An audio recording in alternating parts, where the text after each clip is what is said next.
Welcome to Leadership in the Line of Fire with your host, Brad Howe.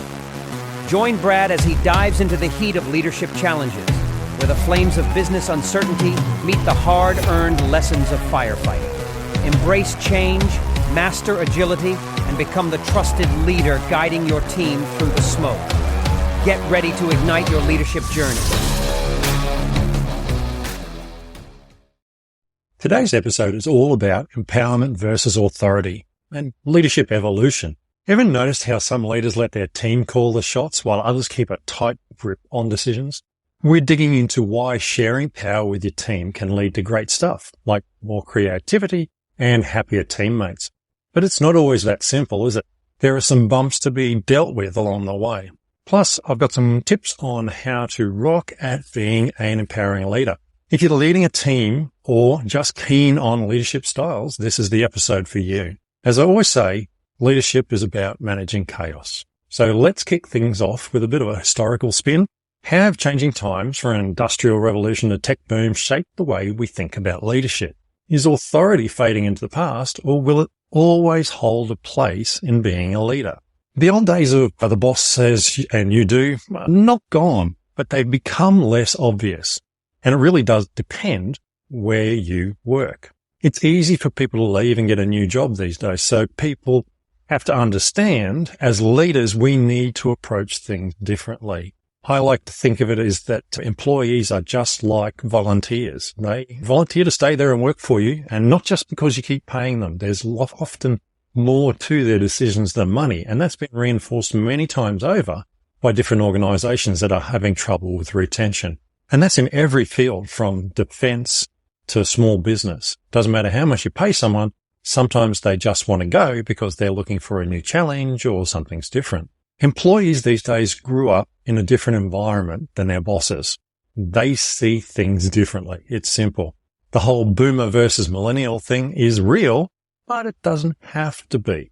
It's nice to say that's the problem, but it's not really. It's not the age groups the problem. That has always been a problem. Older people see things different to younger people, and younger people see things differently to older people.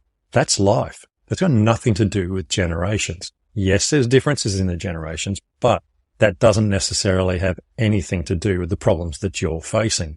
I think respect for authority is still an important part of working in a team, but that authority doesn't have to be authoritarian, e.g. just ordering people around like we used to see when I was younger, which is going back a few years now. Leadership, and therefore management, has evolved a lot over the last 30 years. When I was an apprentice, you did what you were told and you didn't ask why. These days, that probably wouldn't work in most workplaces. And more often than not, people probably take the time to actually explain why you need to do something, because the way we learn has changed as well. Most leaders take time to at least explain why things are happening, so everybody's on the same page. Now, that's not always possible, but at least they try. On the fireground, we get our orders, but they normally come with a simple explanation, e.g., we need you to do this because we're trying to stop that from happening, which will allow us to achieve this. Remember, it's not hard to give people instructions with a little bit of a why built in. Just need to do this because of this so we can achieve that. It's a very simple formula.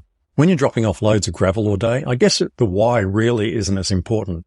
But understanding that getting this material to a site urgently might be the chance at a long-term contract with the company you work for, therefore ongoing employment for you when times are tough and you have a mortgage to pay, will help you to approach how you do that delivery more effectively. Empowering someone with the right knowledge is more effective than being authoritarian and telling them what to do. But look, before we get lost in all these sorts of things, let's break down these terms. What exactly do we mean by empowerment and authority? What are the strengths and weaknesses, and can they actually coexist? Here's how I personally see these terms. Authority is often seen as when I order you to do things and I don't care if you want to do it or not. I give you no reason why or help you to understand. There are times, like when a fire is raging towards me, when I have to be authoritarian. Do this now, because otherwise someone's going to get hurt. Okay? An authoritarian always takes me back to the days when my dad said things like, because I said, I don't just react well at all to being ordered around. I understand that in the army, for example, that's how things are structured. But if you use your chain of command effectively, you can still empower people while being authoritarian in your commands. Being authoritarian doesn't mean you need to be a bastard, okay? You can empower people too. Empowerment is giving people the opportunity to lead their own part of a situation. It's giving them the information they need to make good decisions and a level of control over other people and themselves. That gives them the ability to solve the problem their way. When people are empowered, it gives them a chance to show you what they're capable of, and often displays ways of solving problems that you wouldn't have thought of, because different minds think differently. Empowerment's about delegation rather than ordering. Yes, you're going to give someone a task to do, but you're trusting them to make it happen. You're not micromanaging them. If you want certain things completed in a specific order, then add that detail to the task. They can still do it, but you just need it done in a certain way. Empowering leaders reach their potential because they're allowed to do it their way. This is essential for learning. The fire service empowers volunteers to take what they've learned and apply it how they want to put out a fire by learning best practice and seeing it in action. They learn how and make it happen in their own way. Okay. They take the experience and the formulas and the theory and all that we know works and apply it in their own particular style. And that's what's empowering about it. Yes, you're still working to a safe system, but you have your own spin on it. That said, firefighters are still responsible to a chain of command, and we need to ensure that we achieve our missions. I don't think it's authority versus empowerment necessarily. Leadership is about combining both of these to achieve the best result for your team when everyone is happy and getting things done together. Some situations require you to be more authoritarian, e.g. when a job needs being done urgently. Sometimes you don't have enough time to let everyone do it their way. In many organizations, people prefer to be given instructions or jobs to complete. You don't need to tell them how to get them done or how to get to the result, though. Being authoritarian is important when teaching people new skills or systems to ensure that they understand the importance of the steps involved and why. Otherwise, they don't get the right knowledge and information and training to be able to complete activities as a leader successfully. You need to know which method or blend is best, and that comes from experience in leading. Some teams do respond to different styles, and you have to change. When things are in chaos, be more authoritarian. When all is good, you can be more empowering. But there's always a crossover there, and that's what makes teams work even more effectively when they're under rapid change. Okay, enough talk. Let's get tactical. What are some concrete steps we can take to empower our teams? Give everyone the chance to lead, no matter what experience level they're at. Pair them with someone to stand by them and guide them if needed. Don't do all the jobs yourself. Delegate to competent people. Let your people make mistakes within reason and within safety. Never take over someone else's job. Always just ask them if you can help them or assist them. Use your manners. Please and thank you go a long way in making people feel better about what they're doing.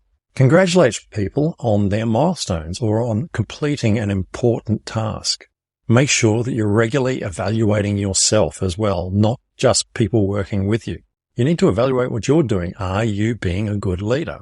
Be honest, but not brutal with feedback. Sometimes that can be hard. Sometimes you need to cool down and think about what you're going to say beforehand, and even then you might get it wrong. But at least be fair. You don't like being smashed. Neither does anyone else.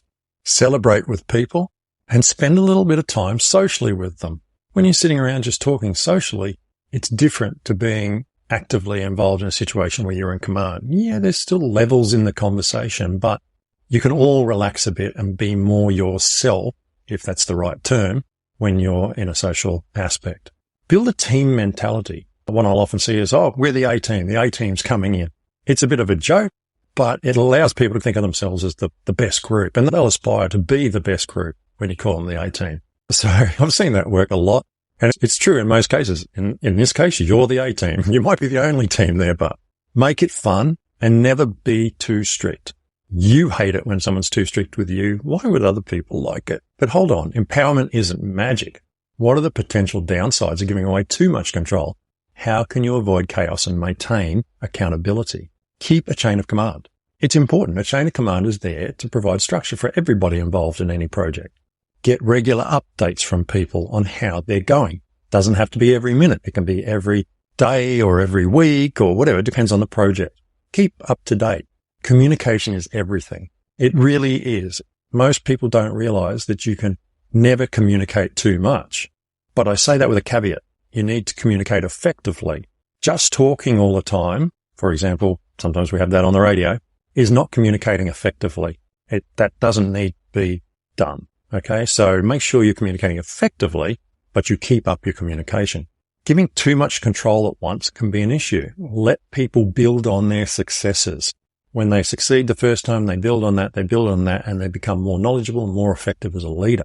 Don't dump people with things that they can't handle. It is unfair to give someone a job that is way above their skill level. Now, sometimes you're going to do it accidentally because you don't know that person, but you need to be watching them. You need to be observing the results and realize, okay, I thought that person could do this thing, but actually they're probably not the best person for the job. Maybe when the next job comes along, you give it to someone else.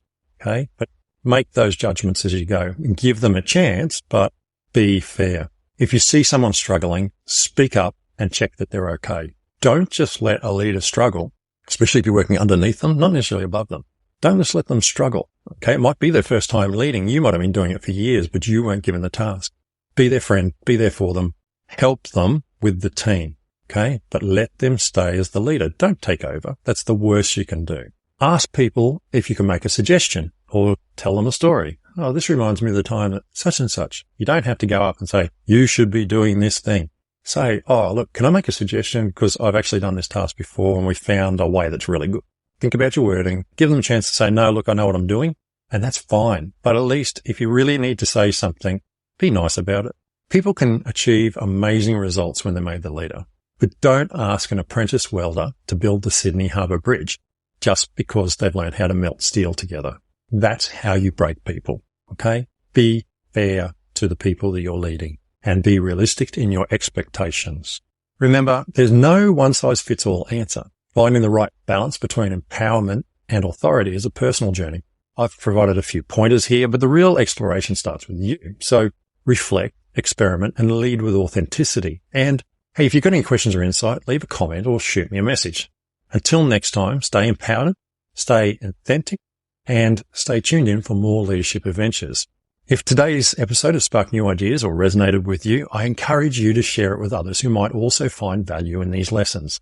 Don't forget to subscribe to the Leaders in the Line of Fire podcast for your more insights into leadership. Thank you for joining me today. Keep leading, keep learning, and remember, in the world of leadership, run towards the flames. See you in the next episode. Thank you for tuning in to Leadership in the Line of Fire. If today's episode sparked some insights, please share it with your friends and colleagues.